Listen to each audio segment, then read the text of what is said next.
then also at the 6300 block of Montgomery Road, a storage bin was broken into and property was taken, no suspects on that. Right. Let's see. You had 4 theft from autos. So on that, the vehicle was left running at Walgreens, the 6200 block of Montgomery Road. And then a Hyundai, the column was peeled at the 600 block, or 6000 block of Brighton Avenue. So Hyundais, please, get them updated if you have not and you own one. Let's see, theft from auto, oh, okay, that was auto theft, and the theft from auto, you had 4 of those. Let's see.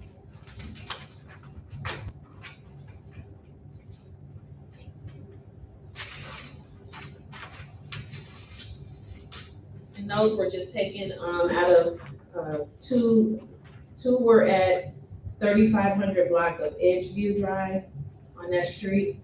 And then one on the 3500 block of Skyview Lane. And then the other one was at the 6300 block of Parkman Place. And I believe that is, and then 1 personal theft. And I think that was, the person was known on that. So that is your crime. So you're up, it's in the red, but it's in the red because it's only one thing that took place. You had 0 last 28 days. So your crime still looks kind of really good. Questions? Yes, sir. Yes. Who's the captain over in District 2? Dennis Swingley is our new captain in District 2 now. He's gonna make his way here. He's been doing his rounds at all the community meetings, so he'll definitely be making his way here. Did you say Sweeney? Swingley, Sweeney, okay. Dennis Swingley. Any other questions?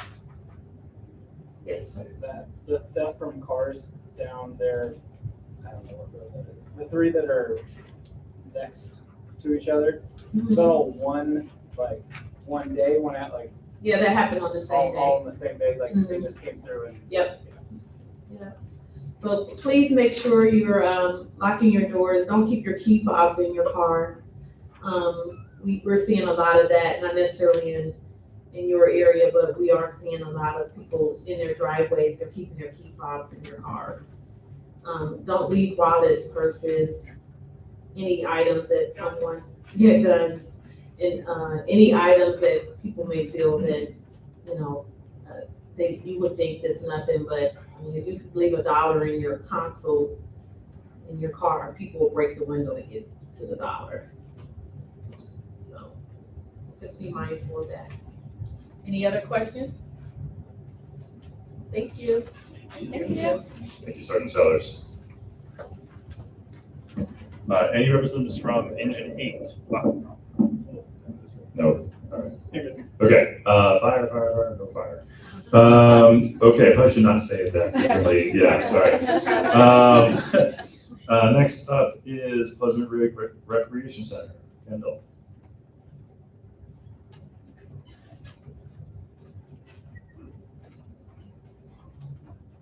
Thank you. Hi, my name is Kendall Bobo. I am one of the community center directors here at Pleasant Ridge Recreation Center, and I have a very, very short list. I don't have much going on, but as far as the summer day camp, that runs from June 2nd to August 8th. The times will be from 7 a.m. to 6 p.m., and then the fee is $2,100 for the whole summer. And then we have our fitness boot camp. That's on Tuesdays and Thursdays from 6:30 to 7:30 p.m.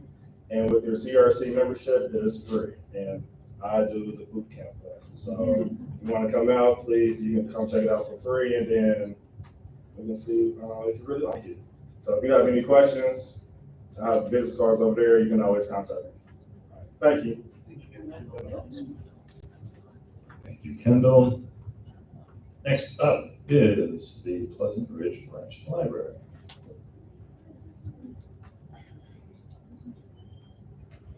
Good evening. I'm Jennifer. I manage the Pleasant Ridge Branch Library just up the street. I'm just going to talk about a few things we have coming up. On March 8th, this Saturday, we are having a backyard horticulture. So if you want to learn how to grow vegetables or herbs in your backyard, in a container, on your porch, in your windowsill, please come join us at 2:30. We'll be sharing tips on how to do all of that good stuff. On March 21st, which is a Friday, Miami University's Chemical Society is coming down to do a school-age program. This is hands-on chemistry. It's a lot of fun. They've done it several times. It's made possible with the National Science Foundation grant. Don't know if we'll be coming back again in the future. Not sure. So, but it's a bunch of Miami University students. It's really awesome. And then on March 28th, starting until they're gone, is our annual tree giveaway. So if you need trees for your backyard, this is made possible by the Ohio Valley Forestry Fellowship. I don't know what we're getting. I don't know how many we're getting. We'll find out that day. But if you want trees for your property here or somewhere else, just come on by to any library to get a tree. And then the final thing that I want to promote is Cincy Reads. We're doing this in partnership with Cincinnati Public Schools and some other organizations. We're trying to encourage everybody in Cincinnati, regardless of age, to read 513 minutes in March. So that's 17 minutes a day. If you do that, and you can either fill out a paper tracker, it's over there, or you can do it online. You can bring it to the library and get prizes. Again, I don't know what the prizes are going to be. It's a drawing, but it's really just to encourage literacy. And that's any kind of literacy, whether you're reading a physical book, an ebook, whether you're listening to books on Libby, which is how I consume most of my books anymore. But yeah, that's it. Thank you. Thank you.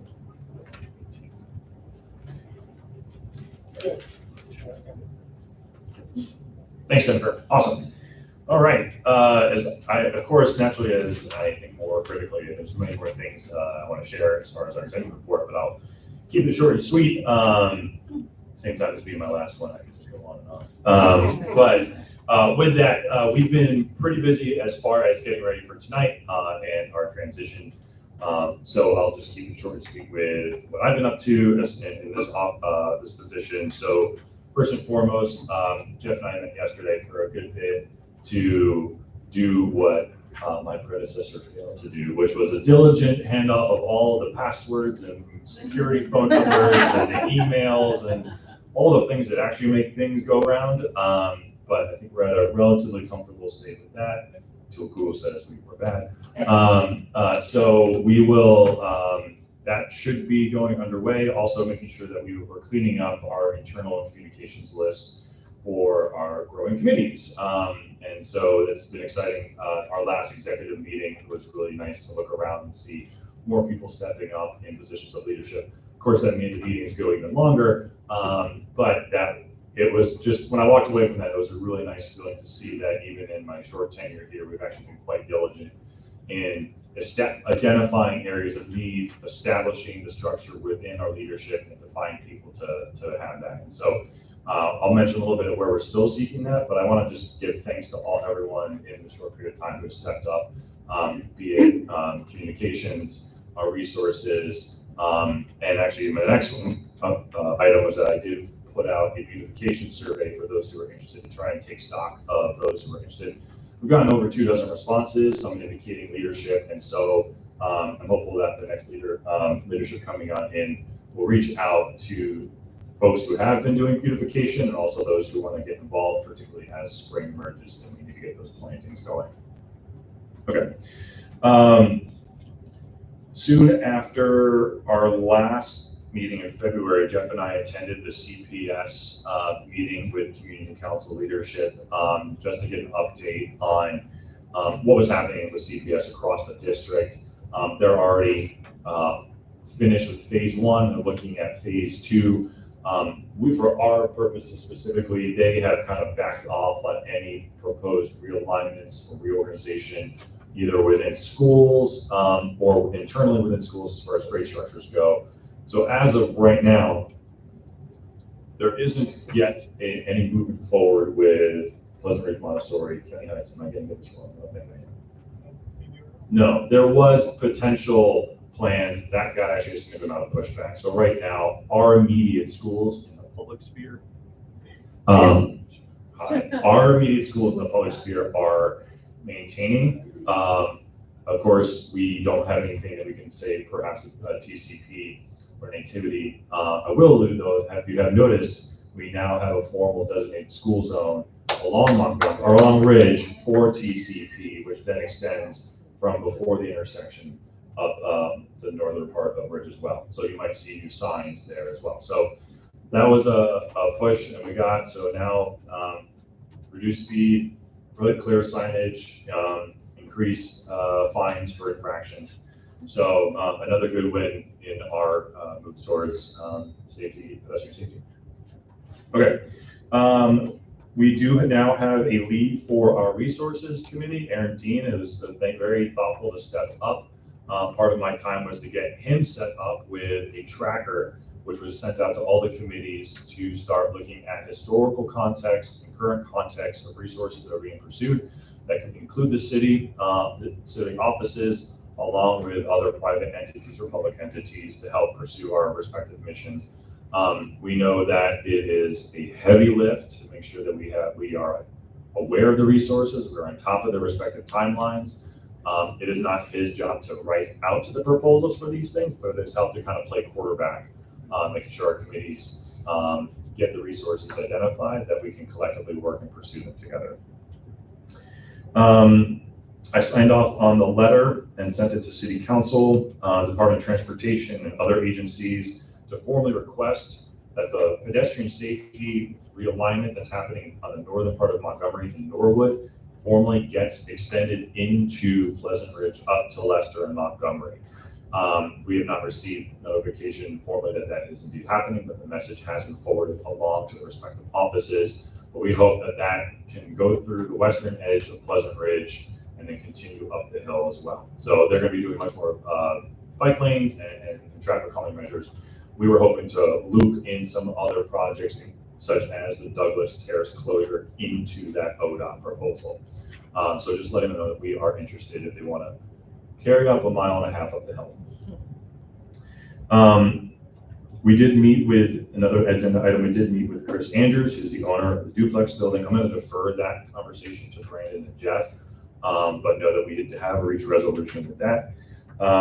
Let's see. We did formally submit the traffic calming measures to the city. I'll let Pleasant Streets take that one on. And a couple other cool things. I do have a standing conversation with a potential lead for the Orchard Gateway. And I wanted to also give a shout out to our business partners at the southern end of Leicester, Tiva and the Grove Business Center. They did their quarterly cleanup at the intersection of Highland and Leicester. So as you guys know, that can be kind of a trash collection area. So every now and then they do a good cleanup and they do a cookout. We were able to go to the last one. It was a nice, lovely event to businesses that obviously are part of our community, but are not typically getting a lot of face time because they're all the way down there. But that's the kind of celebration I want to highlight, are those kind of overlooked corners of our neighborhood that the local businesses are stepping up to maintain. And so we hope that as we grow our beautification committee, we can help promote and foster those relationships to make sure all corners of our neighborhood, not just the business district, are getting the love and attention that they need. And last but not least, there is the upcoming Invest in Neighborhood Summit, which is, I have the March different date. 29th. That's right, March 29th. Which is open to the public, and I really would love if any of you were to join me, even though I won't be in this capacity. It is just a wonderful spot to network, make connections, share ideas with what has been working in neighborhoods across the city and elsewhere. There's regional speakers that come in, along with local people that are able to share ideas about how to improve the community. The one point that I want to call attention to now is that due on the 14th is the Invest in Neighborhoods Awards, which will be announced at the summit. But basically, they're looking for nominations for 4 different awards. It is the Lifetime Achievement Award for people that have been strong contributors to their respective communities. The Rookie of the Year, so the young bloods that are stepping up to help out. Community Catalyst of the Year, and there was another one, and I didn't write it down, but something else for people who are awesome. But just know that, yeah, that's Invest in Neighborhoods is our essentially conduit between city council that gives each neighborhood community council the support it needs to fulfill its mission. Okay. God, I could go on, but I don't want to steal any thunder. So, thank you. Hey everybody, there's a lot of new faces. My name is Jeff Pittman Mason. I'm currently the Vice President of the Community Council. That may change tonight, we'll see. I have accepted an appointment that you all have to approve it. I wanted to start off by thanking Andrew for his leadership and his service of our community for the past, basically 2 years. For he was the VP that moved to President himself. So I'm following in his footsteps. He's got a lot of experience and he's really led well, been an example to me. And so I'm going to be able to hopefully continue some of the work that we've started. First you and Bill, and then you and I together, and the rest of the team. So thank you. I've left you a lot of hanging chads. Oh, that's okay. That's just how it goes. All right, so my updates, Andrew touched on a lot of things that I was going to touch on, and some of those are going to be, details are going to be filled out by prospective committees. So that would be the ODOT project, traffic calming, duplex. So what I wanted to give you an update on a couple different things. One is we've reported that we have begun the process of what it would look like to use some of our tax increment financing funds, which is TIF funds. It is property tax money from our business district that has to be used in our business district for a project that would finally make permanent the closure of Douglas Terrace. We're currently in the same place we basically were last meeting we had, and that's that we're waiting for Department of Transportation and Engineering to give us some design ideas that have potential budgetary attachment, so we would know what we're actually asking for. Any questions about that? Yes, sir. Yes. Will the residents who live in that area be voting on that or on the closure of Douglas Terrace? We're already past that part of the project. It's already been approved to be permanently closed. Now it's just a funding and design issue. Okay. I object. I object to my tax dollars being used to restrict my access to my house. My name is Carl Beckman. I live at the end of 5700. I live down at 5700 Marmy Lane. I'm proud of my house. I need access to my house 24 hours a day, 7 days a week. And I brought this is the point of ridiculousness. I have brought photographs here, if anybody's interested in seeing them, about how I cannot get to my house because Douglas Terrace is always shut down. It's either shut down at Lester and Douglas, or it's shut down at Glengate and Lawndale. When I come home with a carload full of groceries for $100, I can't be waiting a half an hour to leave the car parked at the end of the street. I don't have the energy to carry all the groceries 2/10 of a mile down to my house, which I've had to do before when we had the natural disasters of the tree down over Marby at night. So. Yeah, I definitely understand those issues. As I said, we've already moved past that project, but if you want to talk about that more afterwards, we can definitely take that offline. So good? Sure. All right. So the next thing I wanted to report on are Pleasant Ridge Development Corporation updates. That's anytime you see PRDC, that is a local nonprofit. I said DC, didn't I? PRDC is Pleasant Ridge Development Corporation. They are our local nonprofit organization that works specifically with development. So their primary focus obviously is the business district.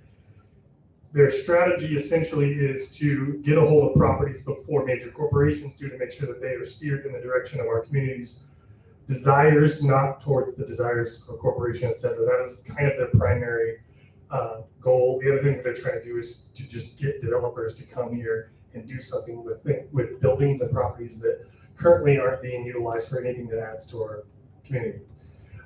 With that, we have partnered with them and the Pleasant Ridge Business Association to ask the city for a grant called NCCIP. I won't go into the details of it. We've done that already before. The Department of Community and Economic Development is in the final review of our requested revisions to our plan, and will update us soon as to whether or not we have final approval for that. But it's looking really good for us, and this would be a major win, considering It's highly competitive, and they have to be very selective because they only have so much funds to go around. What we did is we offered $3,000 between each of our organizations in Pleasant Ridge towards a total of $75,000 for an entirely new neighborhood plan. Our existing plan is from 2016. You can Google search it and it will come up on the city's website. It's 50-some pages long. It's very hard to track with and follow up with, but if you even skim it, you'll see that it doesn't fit the current demographics and changes that have come to our neighborhood in the last going on 10 years. These are very expensive projects, so if the city were to approve of that, it would be a major win for Pleasant Ridge. And with that, the other thing I wanted to report on is that we are this close to actually having a youth committee, which we've been talking about for well over a year. We have 2 prospects for starting that committee. The goal of that youth committee is to have 13 to 17-year-olds, because as soon as you turn 18, you have a vote. So 13 to 17-year-olds would actually have their own committee so that they have a voice in our community. Andrew and I have both agreed, and he's often said that it's nice to be a family with young kids here. It's nice to grow old here. Not exactly the best of an area for a teenager because there's not a whole lot for them to do. And so we would like to see what we can add to this community that would make life even more beneficial and pleasurable for a teen. Pleasant. You can say Pleasant Ridge. Yeah. It's more pleasant. Yeah.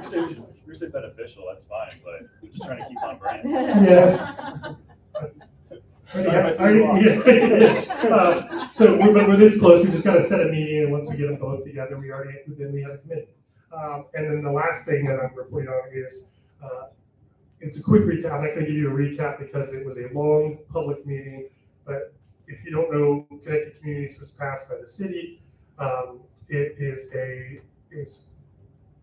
has been explained as a zoning restructure for neighborhood business districts and the surrounding areas. Many communities have pushed back. Many city council members disagreed with it and voted against it. From my understanding, even the vice mayor voted against it. But there's been 5 working committees working towards implementing and asking for some changes to that. And those are infrastructure, environment, neighborhood look and feel. If you didn't know, Pleasant Ridge looks a lot different than OTR. Affordable housing and accessibility. There's an entire deck that is available that we can get to you. If you are interested in that, talk to me afterwards. I'll get your email down and I can send you the deck from that presentation.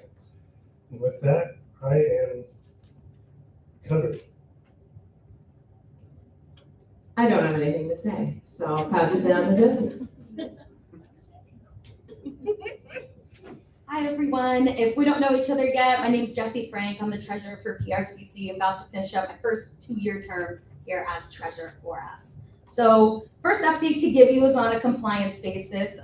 We run on a January to December fiscal year, so we just ended 2024. So my first responsibility of the year is filing all of our tax documents. First piece is through the IRS. We file a 990N postcard for whoever needs that information.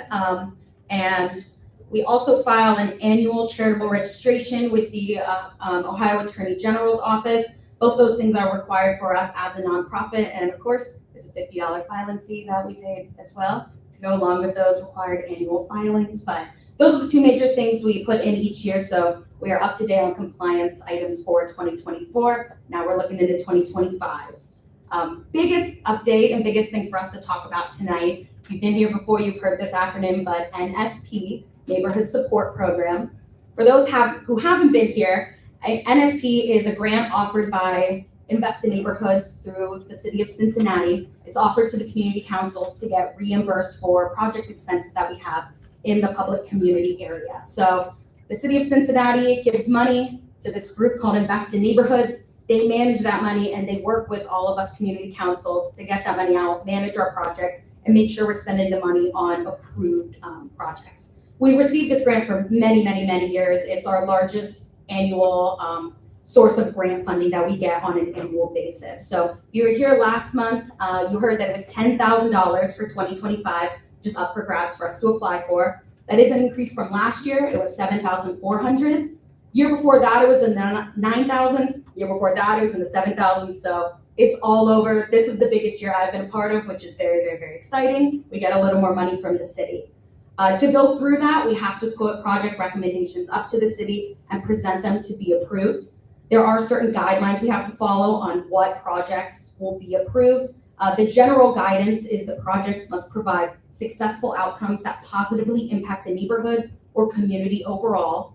And a couple examples of that are like community events, membership drives, beautification, cleanup activities, administration costs for community councils, or just general neighborhood improvement projects that work within our community.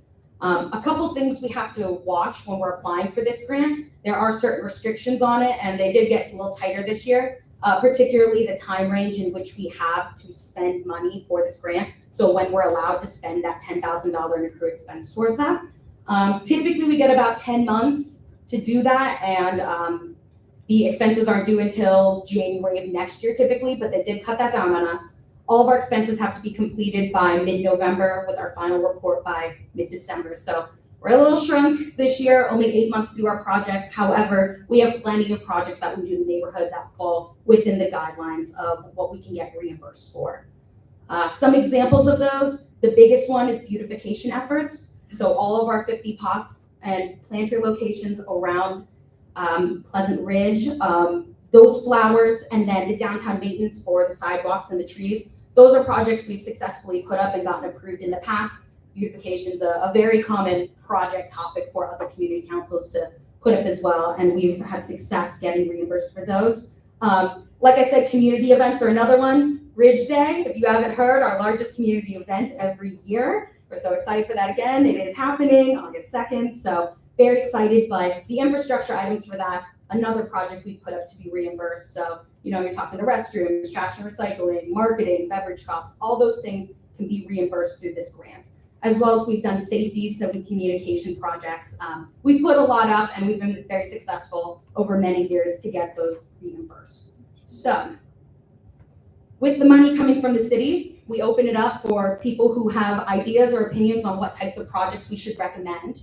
I opened that up tonight. Next meeting, after our executive meeting, we'll talk about all the projects we could potentially put up, determine which ones we think have the most success of being approved, and then next meeting, we as a public will vote on what those projects will be. So, like I said, beautification's the one that we've had approved in the past, Ridge Day, safety, communications items, but we want to get your input if you have ideas on where the money should go, or if you have a new project idea. NSP, while there are a lot of restrictions on what it can and can't do, it's a great time each year to remind people, if you have ideas, bring them. Even if they don't fall within these guidelines, we welcome everybody and welcome ideas, and all the committees that you see on the agenda, they're not required by us. We don't have to have them. It's because people had an idea, saw a need, we got together, we found funding, and now we have projects and awesome things in Pleasant Ridge. So we welcome everybody's ideas all the time. If you have ideas or want to put in a proposal for what you think we should do with the $10,000 of NSP funds, email us by Sunday, March 16th. The 17th, our executive board will meet to determine the final projects we're going to put up for vote at the next April public meeting. So Sunday, March 16th on that. But if you have any ideas, bring them in. Because one exciting thing that is new for this year, and I don't have a lot of information, but we'll get the wheels turning, is with NSP, Invest in Neighborhoods is also offering something called Neighborhood Mini Grants. I'm going to read exactly what they gave us, which is like 2 sentences of information, but these are competitive neighborhood mini grants that will be available twice a year. August 15th for grants beginning October 1st, so we're talking later in the year here, and then November 15th for grants beginning January 1st. And they said the amount of funds per grant round and number of grants available will vary based on available funding. So we don't know how much they are, we don't know how many there will be, we don't know the process on how we can receive them. When they say mini grants, in my mind, that goes less than $1,000 for a project. Still, a lot can happen with $1,000 in this neighborhood. So we are looking for ideas. This is brand new money we've never had in the city before, so we're excited to have the opportunity to apply towards those, but keep it in your mind. If you have ideas, please bring them in. Welcome everybody. Like they said, we have a new youth council coming together. That's because somebody saw a need and wanted to do something different. And we're going to work with them, expand it out, find grant funding if we can, and we'll do that for your project ideas too if you'll bring them to us. We're excited to make Pleasant Ridge even more pleasant. The All right. pleasantest of bridges. Awesome. Great. Thanks, everybody. I'm trying to reduce the number of adjectives we have to come up with. Okay, let's see. Let's get into our special items. We do have guests tonight. We will start with the esteemed city council member, Anna Albee. Thank you. I get esteemed, not pleasant. I Possibly promise. Yeah, okay. esteemed. Outstanding, so, okay, I got 5 minutes to prove myself. So, hi everyone, I am Councilmember Anna Albee. I always come to 2 community council meetings a month. This year though, I'm running for office again, so I am collecting signatures to get on the ballot. So I'm gonna pass this around inconspicuously. It just gives you the option, if I get enough signatures, that you can vote or not vote for me. I just needed to get on the ballot.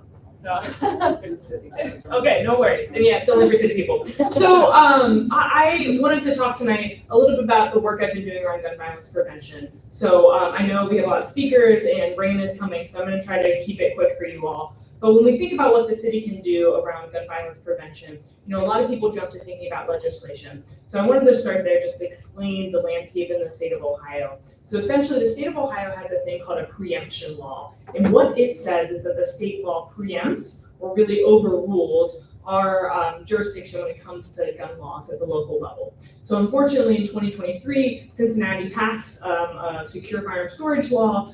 It went to court last year and we lost. So essentially that means we at the local level cannot pass our own gun laws. So what does that mean? That means we have to look at other ways to address gun violence. So for me, I like to think of it in buckets. So one bucket you can think about is law enforcement. Now, yes, that means the folks who are patrolling, all those great things, but it also in the city of Cincinnati means services like our Victim Assistance Liaison Unit. So that is a group of social workers that work with any survivors of gun homicides.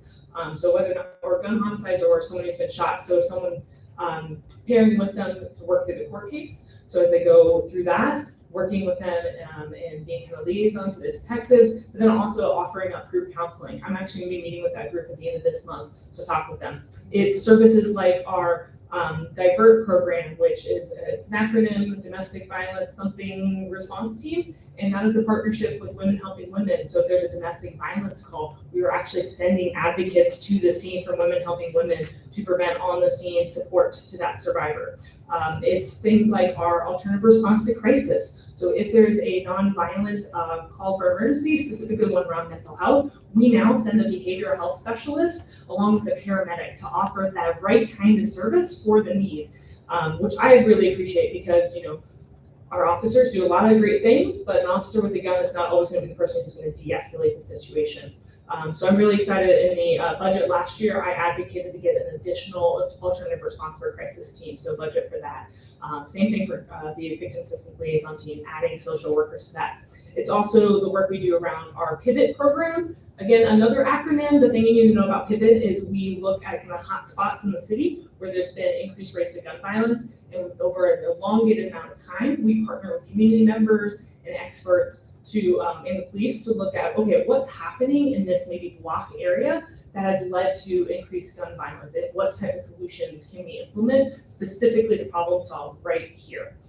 So that's a lot of the great work that we are doing on the law enforcement side. We also have our Crime Gun Intelligence Center, which essentially this is really nerdy, I'm sorry, but when a gun is fired, there is an imprint left on the shell casing, and that imprint is unique to the gun. So what Cincinnati Police does in partnership with ATF, the Sheriff's Office, and all the kinds of law enforcement is they will collect the shell casings and be able to trace, okay, the same gun was used in this shooting, was used in that shooting, and that shooting, and then be able to trace the crime gun to hopefully get that offender off the streets. So those are all really cool, innovative things we're doing in that law enforcement space.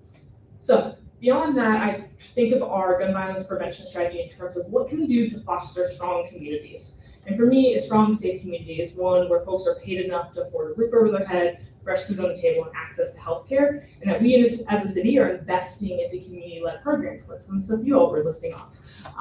So I want to zoom in on the food piece. This is something I've been really passionate about over the past year, looking at how increased rates of food insecurity can actually lead to increased rates of violence. So we invited researchers in from Tulane who did research to that effect, and because of that, we have been investing heavily into getting people fed in the city. So one of the first things we did is, if you all remember, there was a period of time around this time last year at Government Square where there was some bad behavior with kids getting in a fight. Well, what we heard from the folks down there with the kids is they're hungry, right? They're a little bit hangry. They, haven't had, lunch since whenever, and they're not going home to much food at home. So what we did is we allocated $50,000 to get them snacks to help them make it through the night. In addition, last week, we just unlocked a $850,000 grant that community partners can apply to. And the whole concept is, how can you address food insecurity as a root cause of gun violence? So really looking for organizations to collaborate across the city and to focus on our top 10 neighborhoods that based on gun violence, and how can we address food insecurity in those neighborhoods. All right, one more thing on the food piece. So I'm really excited, coming up soon, not all the details are released, so here's a little sneak peek. We are going to be launching a grocery delivery pilot. And what that means is the city of Cincinnati is taking on the cost with a partner to deliver groceries to people's front doors and then get them dollars in their pocket to spend on their groceries. So we're going to be piloting this in Winton Hills. Winton Hills is one of our top 5 most violent neighborhoods. According to census data, 60% of their residents are food insecure. And working with the community council there, they've told me that grocery shopping is a 3-hour process. An hour on the bus, an hour to shop, an hour back on the bus. So I'm really excited. We're kind of working on the final details of this and we'll be announcing it, but we're going to be able to bring groceries to their doors and give them dollars to spend on their grocery bill for things that SNAP doesn't cover. So think baby products, period products, cleaning supplies, that type of stuff. So I'm really, really excited. So that's a lot of work we've been doing, kind of that holistic piece. We've obviously also been doing funding around housing, as well as other initiatives. So one other thing, which I think I actually told you all I was going to talk about, so I'll talk about it now, is around secure firearm storage. So we know locking up your gun is really important. So you heard me maybe ask the officer, what's being stolen in the car break-ins, because 60% of stolen guns are coming from cars right now across the city. 60. And what that means is that oftentimes it's a teenager, frankly, who's broken into this car, they now have gotten a gun, and now that gun is on the street with a kid, right? And bad things are happening. So we've been really pushing, how can we get people to lock up their guns in their cars and at home? So you now can go to any library in the county and get a free gun lock. So that's something my office did along with our public libraries, which has been an amazing partner, the Sheriff's Office and Cincinnati Police Department.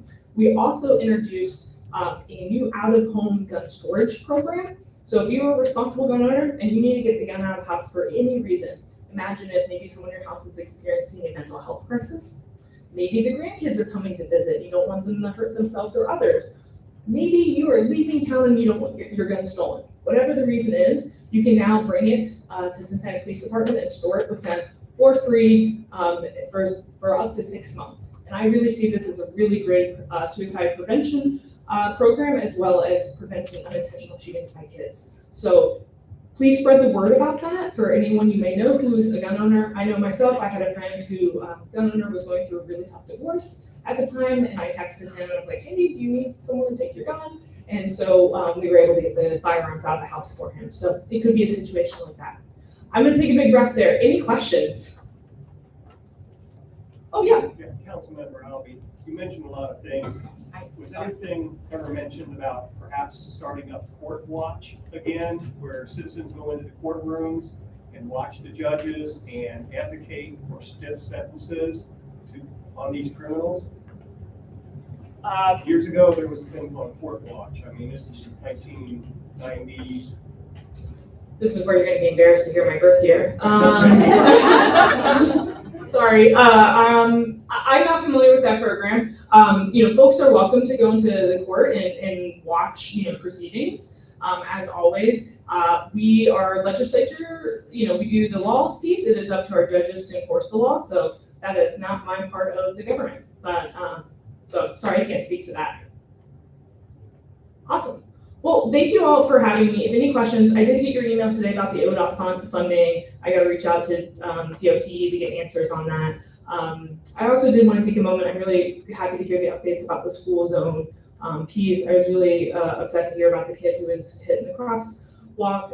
That's something my office has been looking into, is what we can do around pedestrian safety, specifically in front of schools. My office welcomed kids from West High to come in to speak to council because they were having a lot of issues over there. So this is something I'm really hoping we as a council can focus on over the next couple years, really prioritizing that space in front of schools, because we want kids to be safe getting into the building and getting home.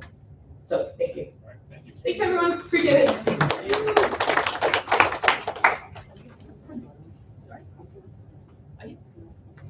It was pleasant. Thank you.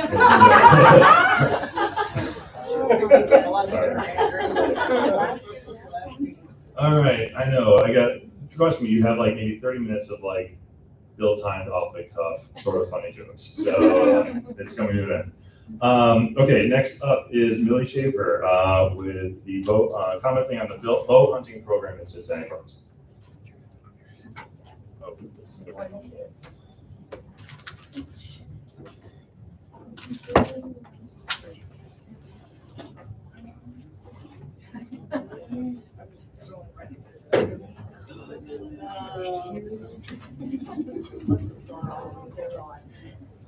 might need a moment. Yeah. Just a second here. There it goes. Jeff, this is a great time to practice your stand-up. Oh. I am standing up just I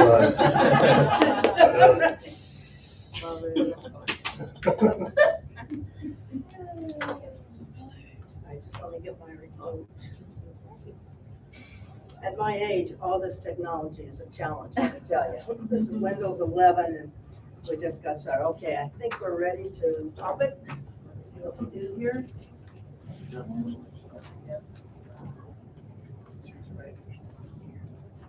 There we go. All right. Okay. Whether you know me or not, we're actually neighbors. I live down on Ashwood and have lived down on Ashwood Drive since 1986. I'm one of the old ones. All right.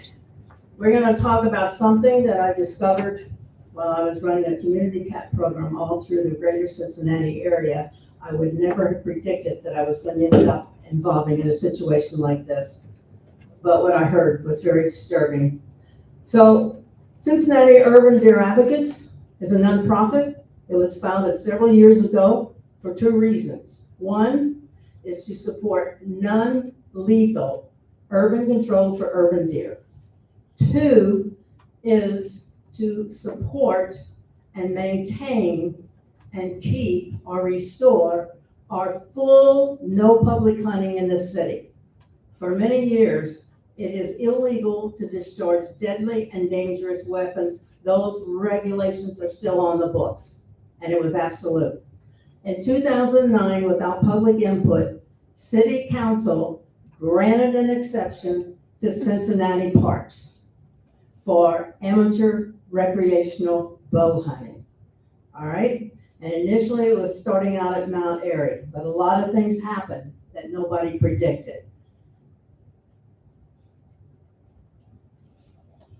And my name is, I've lived here, I work down at the NIOSH facility, obviously following the federal story right now, but I am retired, but I have an extensive life science background. And that enabled me to acquire the skills and knowledge about deer management, including urban deer management. I took specialized training at the Ohio State University Extension and at the Science and Conservation Center in Billings, Montana. The agenda we're going to talk about briefly, what I want to share with you is why we have a petition that we want to get on the ballot to remove the one and only exception to our no public hunting in this city. We need about 10,000 signatures of the registered Cincinnati voters to get it on the ballot. We need you. We've started, and frankly, over 1,000 people has come forward who don't live in the city who want to sign our petition. So this is turning out to be a bigger challenge than we thought. So briefly tonight, I'm going to explain why this needs to get done. Bow hunting is not a solution. There are safety issues. It's ineffective. Proven data will be presented. We have alternatives. We have immunocontraception. It is effective. EPA has approved several projects. There are also new approaches on the drawing board. We were actively involved in stopping the bow hunting from going in the Clifton Parks in 2014, and it was stopped. In 2015, Clifton people got together and they put in a type of birth control program. That population is not only stabilized, it's about half of what it was in 2014. Our call to action, well, there are a number of reasons for immunocontraception and why EPA has approved it for urban deer. It is effective, it is humane, it's not that controversial, and it has actually been extensively used in other species. It has been used to control the wild horses on the Assateague horses. Most people have heard of that for over 20 years. It's being used to control the elephant population in Africa. I could go on, and the wild horses out west. It works the same way, and you'll see in a minute. So we're asking our call to action to sign and support our petition. We got to get it on the ballot and let voters decide this issue. If we have time, we'll do questions. Deer vehicle accidents caused by wounded panic deer. That's not new elsewhere. There are plenty in the literature. They happened here. A number of them. Here's one recent ones. You see that arrow sticking out of the back of that doe who ran out in the middle of the traffic? That happened here in Cincinnati. And you can tell that doe was suffering. This one's close to home. See that arrow? Guess where she landed? In the backyard down behind Nativity School. She laid there for 2 weeks. People carried her food and water. Nobody would help. She used her mouth to rip out that shaft. She eventually got up and survived. Pets at risk. There are a number of examples on the internet, but you don't have to go there. We know a number of cats and dogs in this area. One of the most well-known, because it got on the news, was a French dog owner from Emerly Village. His dog, the veterinary confirmed, was shot by an arrow, and the arrow was not in the dog, but the wounds were there. And by the way, you do see that in the deer too. And the dog had to be euthanized. Okay. Here you see decomposition. This is a hiker. The bow hunter didn't find his deer. That deer suffered. She no longer hikes in the park. Texas Parks and Wildlife biologists. You cannot call bow hunting a population control measure. It is a recreational pursuit. We do not advocate bow hunting when the objective is controlling the population. We went and asked for the real data. This is parks data. This is not our data. As you can see, oops, sorry about that. On the left, you see, sorry about that. You can tell this is new technology for me. Okay, the blue bars represent the deer counts of the live deer. You can see the numbers on the left. Down across the bottom is the year. From 2001 and 2011, there was no bow hunting in Stanberry Park. From 2012 to 18, see the blue bars? Did they stabilize and go down? They did not. The red represents the deer that were killed. The target level was only about that much. They wanted to kill all the deer in the area except about 4. That data was taken to ODNR and they strongly disagreed with this approach. There is no one number of deer per area. There is no one number.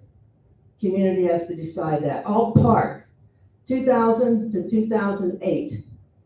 The brown represents the live deer counts from Cincinnati parks. We actually gathered all this data, plugged it in an Excel program, and had it print out the bar graphs. All right, you see the red data. Those represent all that were killed by the hunters. Look at those brown bars down through the years, okay? All right, we're gonna speed up here. All right. Immunocontraception has been used in many communities. We're only going to talk about one. Hastings on Hudson is very similar to us. They just finished one. reduce their population by 50%. Oak Bay has one ongoing now. They're expanding it to another, whoops. I'm sorry. I'm not an expert on this, but anyway, we're almost done. Yeah, we're almost done. This is a typical plot. This is what I want you to see. You just saw how bow hunting didn't work. This was Fire Island, one of the first ones they did. They actually trained the residents to dart the deer in the rump with a dart gun, with the vaccine. The population stabilizes immediately and comes on down. That's what you see over and over. That's what happened in the Clifton Parks. There are no negative effects on young. There's no negative effects on unborn fawns. There's no negative effects on the environmental food chain. You can eat this for lunch and it won't hurt you. It'll be pleasant. All right. It is prohibitive still. Deadly and dangerous weapon discharge in section 708. Most people never heard of section 08. Why did we need to look? We want repeal section 70826 that Cincinnati Council gave the exception to Cincinnati Parks in 2009. In order to do that, we have to get your signatures on our petition. Dee's sitting right there. We got a group of you already. We got to get about 10,000. Please feel free to sign to get it on the ballot. Then the voters will decide whether they want to continue this or change it. We have humane approaches. They're there. I think I'm almost done. Want to help? Whoops. Okay. Sign the petition. All right. And it's pleasant to sign the petition. All right. Okay. All right. Also, if you will we need people to help gather those signatures in your neighborhood or whatever. So if anybody can help get a few signatures, we need all the help we can get. And if there are any questions, I'm sure we're out of time. I'm here. Come up, talk to me. There is a report on bow hunting. The wounding rates are horrific. Thank you, Mel. Yeah. Thank you.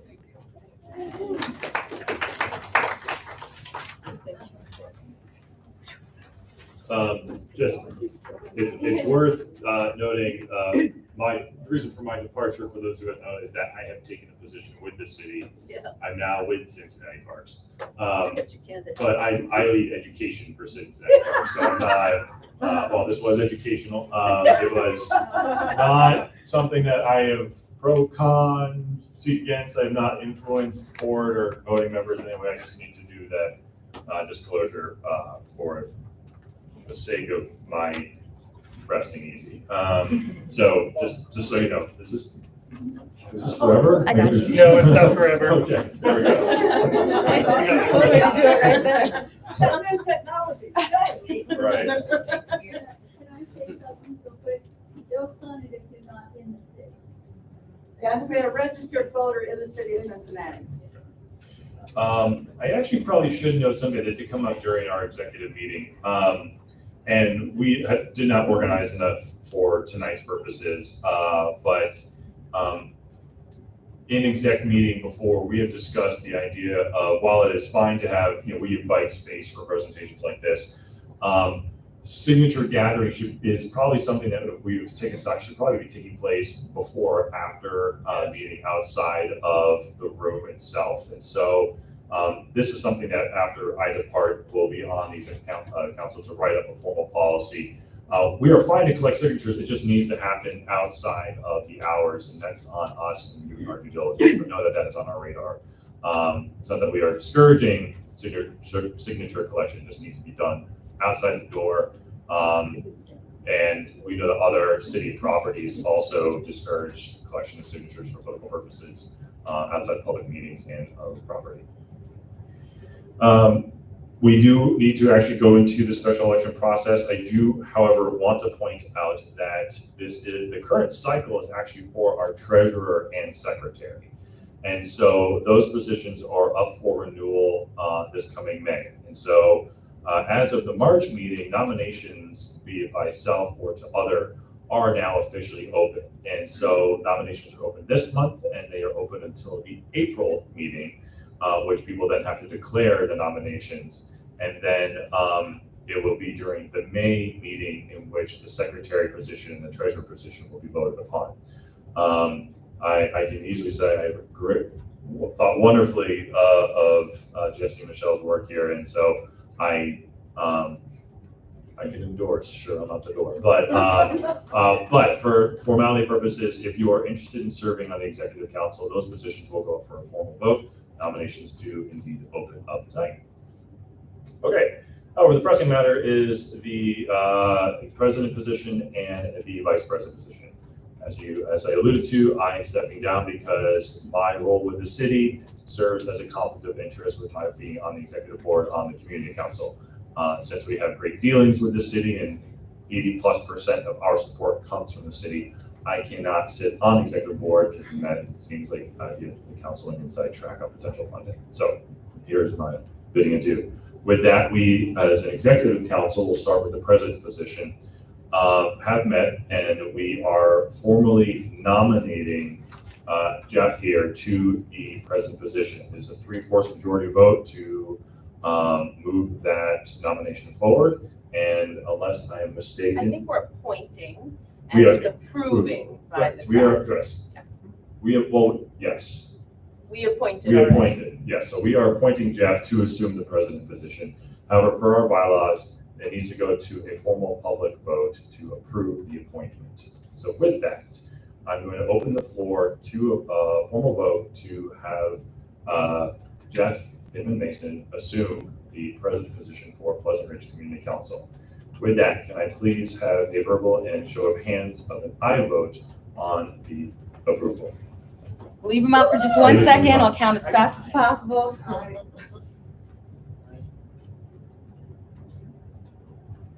23.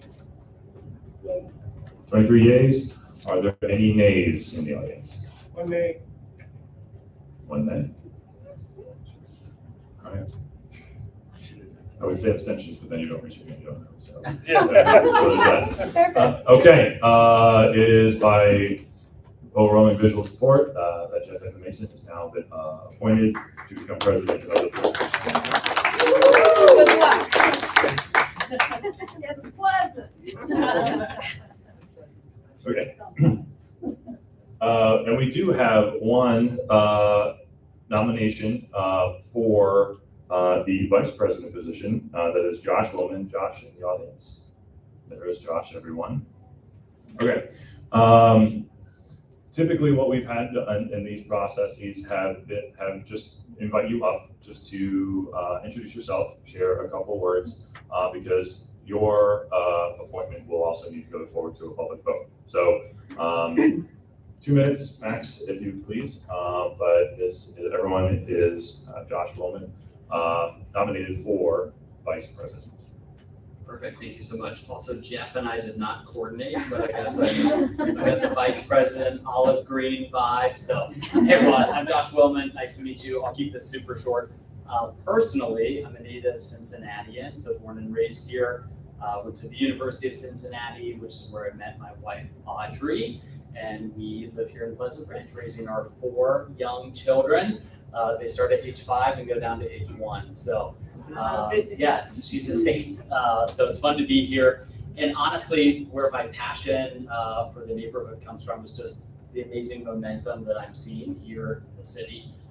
It's been great to see this executive committee, all of the committee leaders, whether it's beautification or Bridge Day, and I want to help continue the momentum and accelerate it. So outside of the neighborhood, professionally, I work for Procter & Gamble. I've been there about 10 years, and I'm also a licensed real estate agent and pretty active in the real estate community, which is great. So as far as passions go for the neighborhood, I think the areas where I'm really looking to invest would be in resident engagement and connection. I think there's a lot of great work that's done across all of our committees and that's happening in the neighborhood, and figuring out how to better drive engagement from you all to know how to serve your needs, to help elevate and highlight the great events that we have happening. I also think families is another significant group to help better serve, whether it's those that are involved in our schools, those that are partaking in the library or at our businesses and organizations, and then also our local parks, I think, have meaningful opportunity. And then lastly, the Pleasant Ridge Business District. So we have a lot of great companies or businesses and organizations that operate there. We also have a lot of vacant buildings and sites that are prime for development. And I think that there's a lot of momentum. So really here to serve you all, to accelerate the great work that this group has done, and that many of you that lead the different committees. So thankful for the opportunity. Appreciate you all.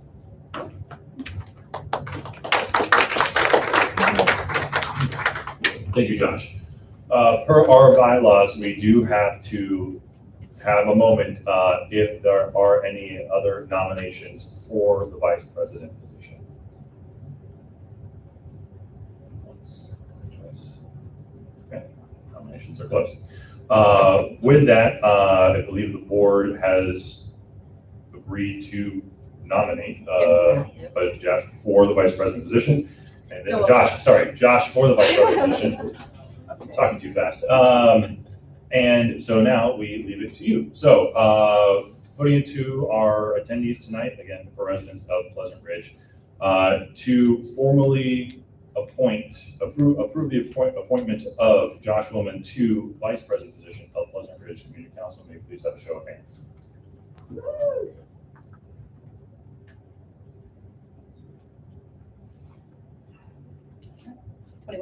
21. And those opposed? I should say stand. And none opposed. Okay, so it is by my judgment that Josh Willman has been hereby appointed to become the next vice president of the Pleasant Ridge Community Council. Congratulations. Okay. However, having been a dad and done the road trips, I'm not switching the driver's seat until I'm pulling this car over, which is the end of the meeting. So I'm going to finish this one out. Okay, so with that, we do have community council meetings. I do ask that our community council leads do keep it somewhat brief since we are already now into the 8 o'clock hour. And by the sheen of that wall there, it might be what already. So there's that. Okay, so Brandon, you've been particularly busy yesterday and frequently with our safety block watch committee. Please update us. Sure. My name is Brandon White. I'm the chair of the safety committee. We meet the Monday after the public meeting. So this come next Monday at used to be Revolution now, but Goodfellas. So if you'd like to join, chat about safety stuff. 6:30. I'll buy the first round. So there's always that. I'll just keep it real quick, short. Stop leaving your keys in your car. Don't leave your key fob in your car. Don't leave your car running. These are all things that are very easy for. Don't leave valuables in your car. Something I kind of harp on a lot, especially leading up to the holidays, which we just passed.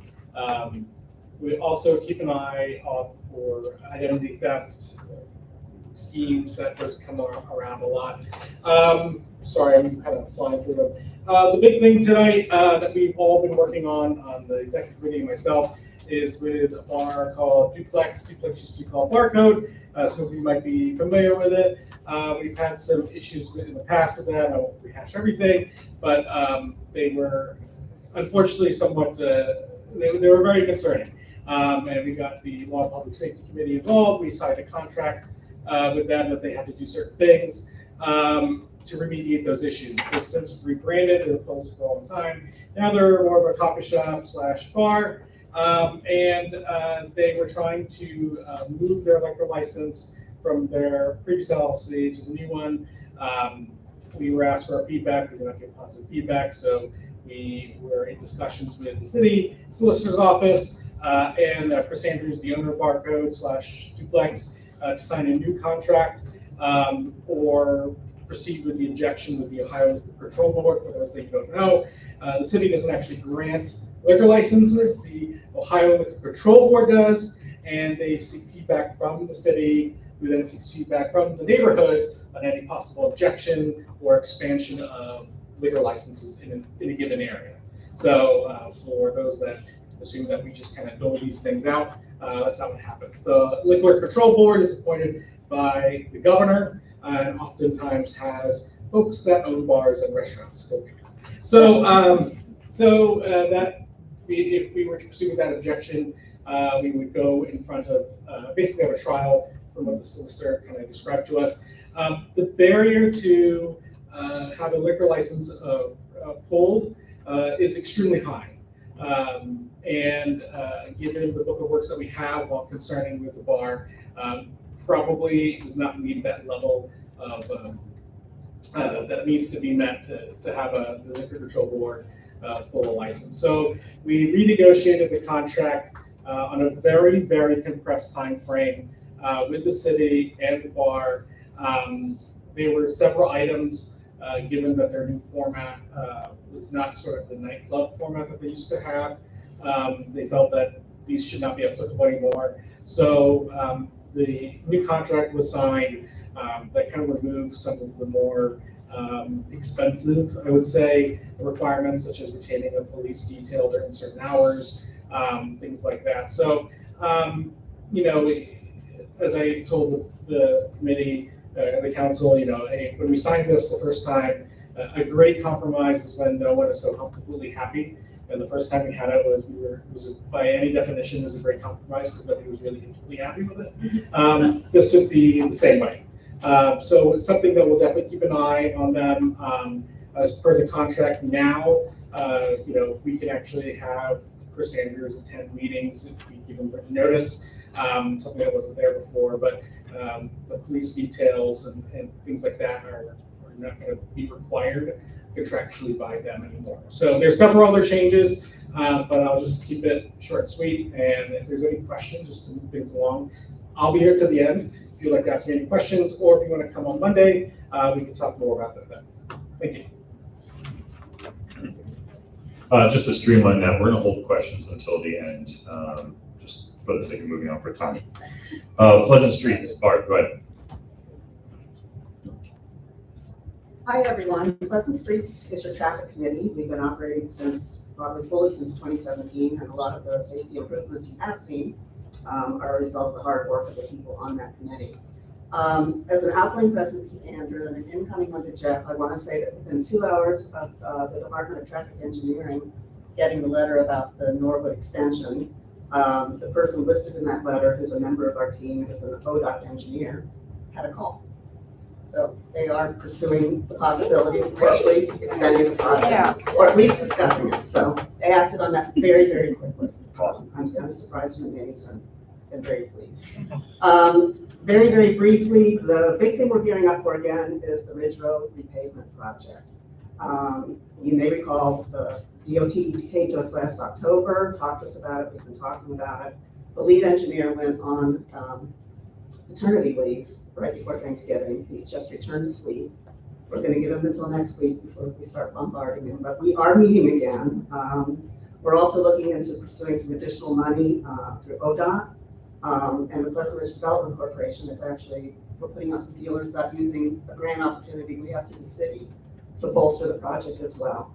The primary thing we're trying to add is more safety pedestrian enhancements, particularly in the heavy pedestrian zones, those most frequented by kids. So from the community center, to north of Ridge, past the church and the school where there are other schools. There's just not enough money in the grant that was given to us to be able to do all the things we want to do. So we're trying to bolster that as much as we can. So that's Thank you. Thank you. Oh, and we did get the 2 other traffic calming measures submitted to the city at the end of the month. Can you refresh us what those are? Yes. There's still no word that we'll definitely get them, but we did apply for speed humps on Ridge Road. On Montgomery Road, I'm sorry. Probably somewhere around Pleasant Ridge, Montessori. And then the other one will be on Woodford, probably some place between Grand Vista and Ridge Road. So we will hear sometime, I think, this summer, whether we're going to get one or both of those. So. And our understanding is that the speed bumps requested outside of the library and community atmosphere is still on track. So things are going to get a little bumpy in the Ridge. Not so pleasant. It'll still be pleasant. That's pleasant. Just make sure the suspension on your car is good and it'll still be pleasant. Okay, we do, all right, so beautification, as I alluded to, we do have action with beautification, and we do have a Mike Cummings, correct, who is likely. What does this mean? We just need a couple of details. A couple knocked details. out. Okay, all right. We do have people who are interested in leadership, a lot of it in a co-style facility. But what we are looking to do with beautification and is to broaden its scope beyond just planters and flowers, but to help work with business fronts as far as their front-facing appearance with businesses, to openly engage in a way, inviting way with homeowners for frontward appearance as well. We are curious about what will be happening with the Connected Communities Commissions about neighborhood look and feel as we move forward with our beautification. We kind of want to work in concert with some of those thematics, but broaden what the scope is for beautification, because that also includes our urban canopy, particularly our street front trees, along with all the artwork in the area, and trying to have a nice solid conduit between muralists, and we might even use that as something to engage with our teen committee as well, youth committee. Same thing is then going into the Parks Committee. I don't have the printout. Do you want to take on that? Okay, go for it. Eric, who is our chair for Parks Committee, is away with his daughter who's in town for spring break or something. So he gave me exact notes, and I'm gonna read them as fast as I can. If it's unclear, I'll apologize to it later. We had a great community nature advocates event at Kennedy Heights Park on February 26th. We cleared almost all the invasive vines that are growing up trees throughout the entire park and worked on our winter tree identification skills. He would like you to join the next event. That's Community Nature Advocates. They noticed a lot of litter throughout the park during the event, especially along the railroad and in the creek. So this coming Saturday at 2 p.m., and all this stuff we'll get on our calendar. This coming Saturday at 2 p.m., there is a litter pickup at Kennedy Heights Park. Yeah, It's the 15th. 15th, that's next Saturday. Sorry, you're right, it is next Saturday, on the 15th. Thank you. On the 15th at 2 p.m., all supplies are being provided. It's a partnership with Cincinnati Parks, Kennedy Heights Community Council, and Pleasant Ridge Community Council Parks. So we can make new friends. You can make new friends in your community. On the 20th of March at 7 p.m., Kennedy Heights is hosting a low waste living seminar. That's with Hamilton County Resource. That's going to be at the Kennedy Heights Art Center, Linder Annex. There are no community nature advocates events in March, but if you are interested in being involved, you can email prccparks@gmail.com to get a hold of Eric. Friends of French Park will be holding an event also on the 15th, where they're going to be, just as an event on the 15th. On the 5th, they're going to be planting, of April, they're going to be planting 120 trees in a few different areas. And so if you want to learn how to properly plant trees, take care of them the right way, that would be a great thing for you to join in on. And all those are coming from the same OVFF, which is Ohio Valley Forestry something. And they're going to be getting those to people in Pleasant Ridge, also to the library. And then he said, spring is almost here, so get outside more. Though it's going to be raining all day tomorrow. While the ground is soft, now's a good time to pull all those invasive English ivies and the like out of your yard before everything starts taking off. So there was one more thing with parks. No, it's gone. Okay. Ridge Day, Art. Hi, I'm Barb Stein. You do Ridge Day. I do Ridge Day, right, okay, Ridge Day. What is Ridge Day? Ridge Day, Ridge Day is a community event. It's the largest fundraising event that we do for the community council. It's been going on since 1971. If you haven't been alive that long or Pleasant Ridge that long, or heard about it before, it's great fun. 4 to usually about 10 o'clock on the first Saturday of August every year. Food, drinks, music, and other fun things. There's kid activities, there's vendors. I don't know what else do we do, Jess? Yeah, it's for people who are interested in helping out. Oh, yes. So we had our first meeting 2 weeks ago for this year, getting started. Our next meeting will be next week. We'll meet probably about every other week till August. Well, starting in the middle of June, we'll meet every week. But it's a great fun committee where there's about 7 of us on the committee now. If anyone's interested in joining, you can talk to me after the meeting, or you can check out our very pleasant Ridge Day page on Facebook. We'd love to, at the very least, see you at Ridge Day, if not before that. Thanks. Thank you. Thank you, Barb. Communications, Kelly Avery.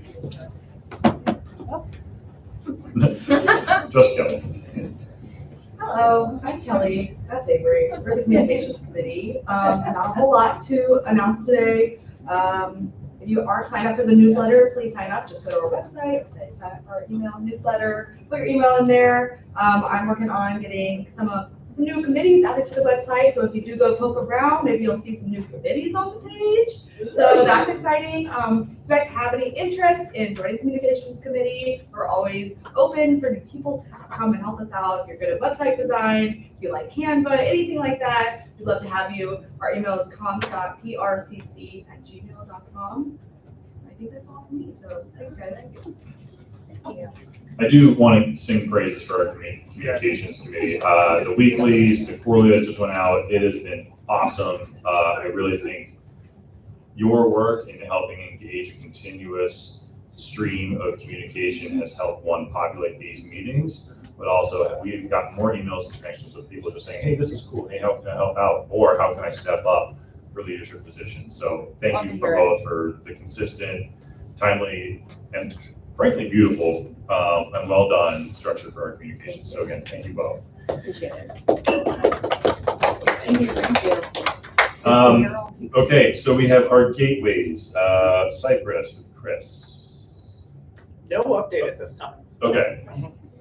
And then Samuel, Barb.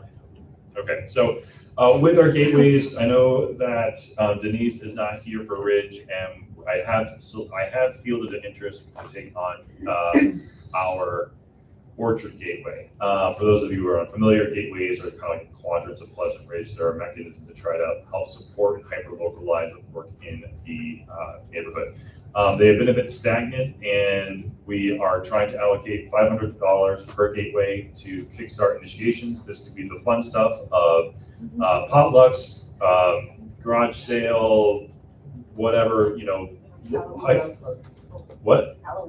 Halloween road closes for little ones. Getting out there with your Cincy 311 app and pothole bonanza. So at the same time, as the exec board continues to field, issues such as the barcode duplex, one thing that may come out of a situation like that is soliciting feedback from the neighbors and the immediate vicinity. Same thing with what happened with the Douglas Terrace closing. We want our gateways to start helping step up in some of those hyper-localized actions so that it isn't quite always on us or a single volunteer to do that, but to make sure that our gateway leads are in on that action as well. So both fun and business. So again, we want to put some seed money towards some projects, but also make sure that the little tiny things that get overlooked have eyes and ears on the ground. And so it's been an odd mechanism, but for some, we want to make sure that we at least pay attention to the hyper-localized needs within Pleasant Ridge. With that, we are going to move on to our school liaisons. Gwen, we do have from Pleasant Ridge Montessori. Yes. Okay. Hello, my name is Gwen Roth. I am the Pleasant Ridge rep on the Local School Decision-Making Committee, so PRM LSGMC. We are going through budgeting discussions now. As you know, there are some ARPA funds that are no longer available, and nobody knows what federal funding looks like or Department of Education looks like, so we will leave it at that. Right now, we are asking for a single-only K class, kindergarten class, to be moved to a 3 to 6 Montessori class.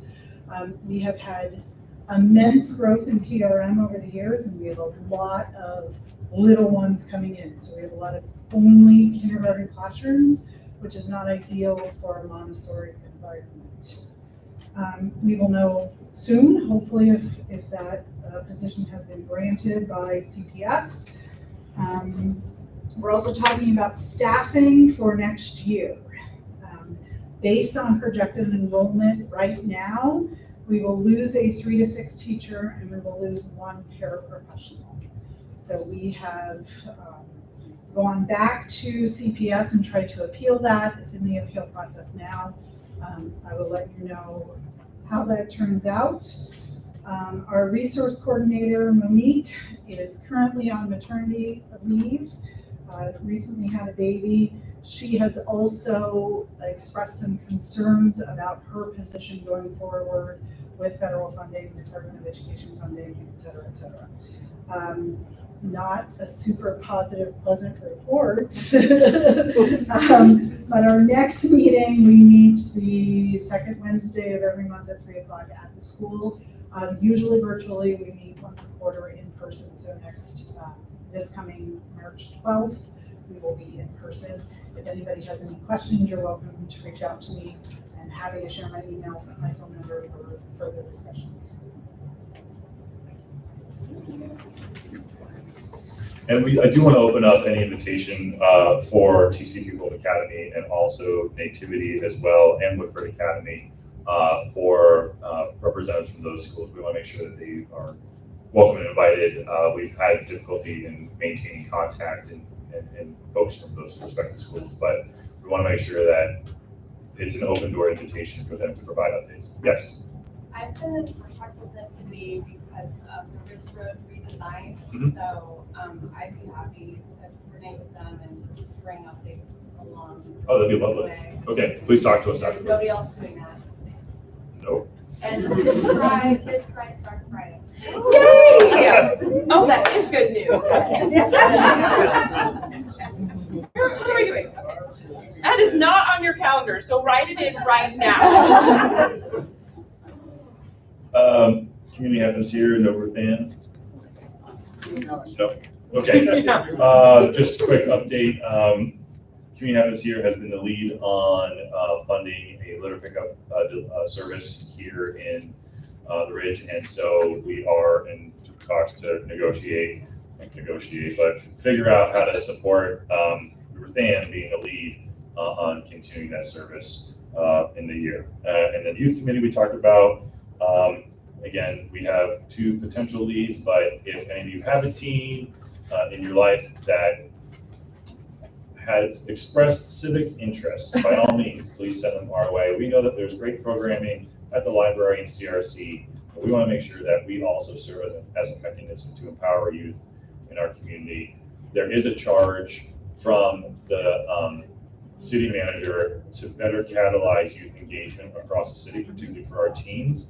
And what we can do on our part is to make sure that their voices feel valued and amplified, and that we know that we can support them however we can. We were all teens once, but that doesn't mean we're teens now. And so to know that we can help out in that way and just giving space for their voice and leadership is critical.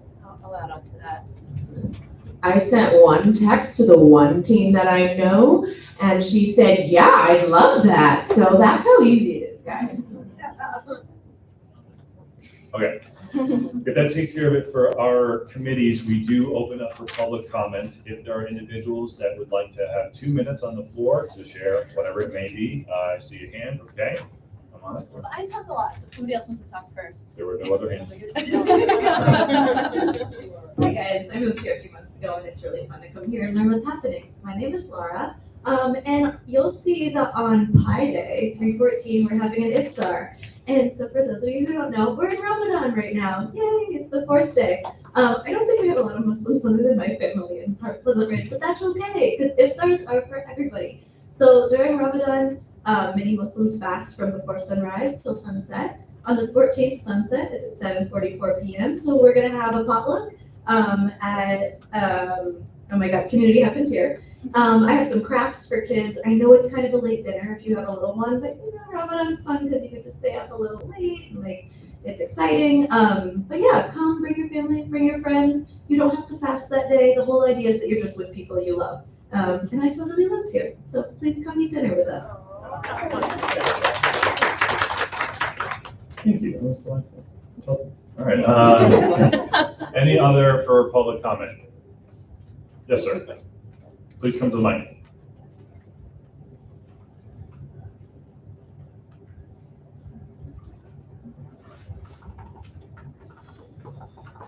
Good evening, everyone. My name's Carl Beckman. I just have a request. We seem to have a lot of potholes in Pleasant Ridge, and if you could get those reported through 311 Cincy, use the computer, try to get them reported, I would appreciate it. I'm up to 1,900 service requests in the system, and I'm worn out. The other thing is burned out streetlights. We're in the winter season. A lot of the streetlights are burned out. You can go to Duke Energy's website and go to their webpage, and there's a spot there to report an outage, and then you go and you click on street light out and you give the address. There's also a satellite map there, which isn't very good. Sometimes there's a pole there. The rules are if the street light is on a wooden pole, then it belongs to Duke Energy. Duke Energy is responsible for replacing that light. The city pays Duke Energy $8 every so often for every light. If the light is on a metal pole, either like on the highway or roadway, or our decorator lights out here in the business area, that belongs to the City of Cincinnati Department of Transportation. You have to go to 311 and go into the Department of Transportation and ask them to replace the light. Thank you. Thank you. Andrew, actually saw her. Very informative. Okay. Thank you, Carl. Anyone else for public comment? No. Okay, cool. One could predict that I might do a sappy send off, but that's not what I want to do. All I want to say is, look, it's been awesome. It's been fun. It is intense to do civic leadership. I'm sure Councilmember, all of you know exactly what I'm talking about. However, I just want to say thank you so much for the joyride that I've had, both in the vice president position and the president position. It has been phenomenal to see the engagement, the growth of our community council, the people stepping up, the growth of the opportunities and diversity of leadership that we've had as far as the people and also the positions. And, you know, Josh, I feel like, man, I'm a father of 2 kids. You got 4, that's insane. But I wish you luck. I wish Jeff luck as well. Please keep coming to these meetings, keep being present. I will be able to act in an ex officio role. And so I will be happy to, I don't want to be a backseat driver, but I'll be a cheerleader on the side. But know that I feel very good about Pleasant Ridge. I feel wonderful about the direction. There's a lot of work that's still being done, but I'm just seeing more opportunities come our way. So for any of those of you who are interested in getting more involved in one of our committees or here on Exec Board, you know, we will always have a space for any one of you to help be involved. Whether it's just slinging beers at Ridge Day, getting your fingernails dirty and beautification, or rebel rousing down at City Council. Doors open. Doors open. You know, we can find you something to do. Other than that, it is 8:37 on March 4th, and is there a motion to adjourn? Yes. All right, I see Barb. Is it a second? Yes. Okay. All in favor of adjourning this public meeting? Aye. Any opposed? Thank you all so much. This meeting is adjourned. Thank you, everyone. Hey, who wants to hang out? Who's the hangout?